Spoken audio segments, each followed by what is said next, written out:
Okay, let's talk about interior photos. The mastery of interior composition tips.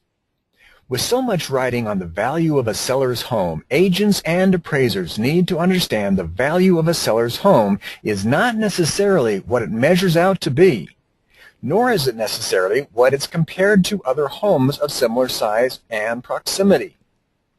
In all cases, the value of a seller's home is how it makes the buyer feel in general.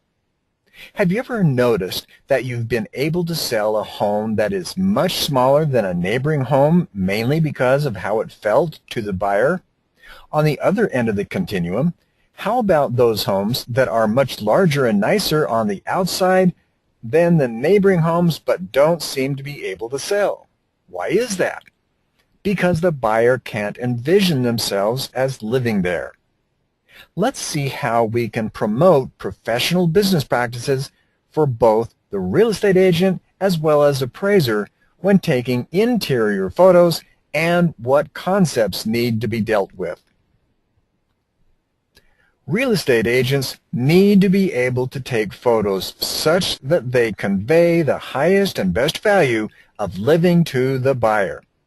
Appraisers need to be able to take photos such that they convey the highest and best value for what their appraisal value is. Either way, we need the interior living areas to be warm, comfortable, and clutter-free. Real estate agents should tell their sellers that whatever you can show to buyers, even in photo format, represents who the seller is. This means that if the home is sloppy and uncared for, the buyer will think that home is similarly been uncared for and will either not want to buy it or require a considerable discounted price. Sometimes the interior of the home needs more than just rearranging of furniture. An entire new industry has come into play that we've talked about called staging. We'll be getting into this a lot more, but staging is where the moving company or staging specialist comes in and picks up the seller's furniture and brings in new furniture such as to stage the home in a more proper manner to show off features of the home. The agent must remember to tell the seller that the exterior of the home will draw the buyer in, but the interior of the home will motivate them to buy. As we've said, staging companies have documented that home values increase from 6 to 20% or more just by getting rid of the old furniture and staging it with more appropriate furniture. The cost of staging is not cheap, but it is far offset by the increased value. So here are some tips to remember. The most important rule of thumb for interior photos is never, ever use the built-in flash. Natural light will always be better no matter which camera you use, particularly the light you get right at dusk. The second thing might be on your digital camera. Slow your shutter speed down, very slow, to bring in as much light as possible. On your iPhone, focus on a dark spot first, then move the phone back to your shot if you are using a smartphone or iPhone. Number 3, can't take photos at dusk? Close the blinds and turn on a few lamps. When possible, position the light behind you so that you don't catch the glowing bulb in your shot. How about this one, number 4? In a bathroom, grab a lamp.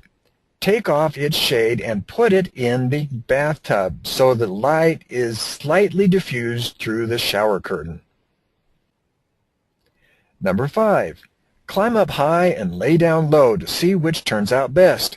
Try snapping close-ups of important details, such as ornate coving above a doorway, the brushed steel faucets, and so forth.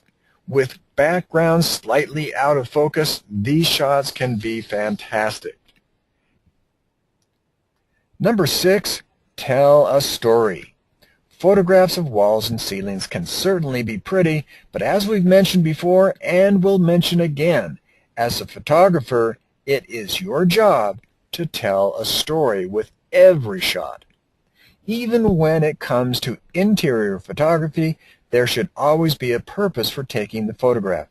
While it looked pretty, works every now and then, challenge yourself to see through the layers of the world and find the connections we all share, but often miss. Number 7, your perception matters. What would be more visually interesting, a photograph of a spiral staircase or a shot from the top of the staircase showing its long, winding way down to the lower floors of the home? Whenever possible, try and force yourself to come up with new and interesting ways to capture an object. Much like human subjects, architecture can be made to look beautiful, ugly, or anywhere in between simply by finding a different angle or cropping out certain elements.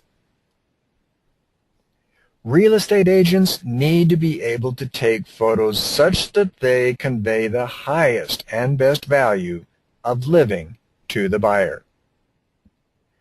And whenever possible, try and force yourself to come up with a new and interesting way to capture an object.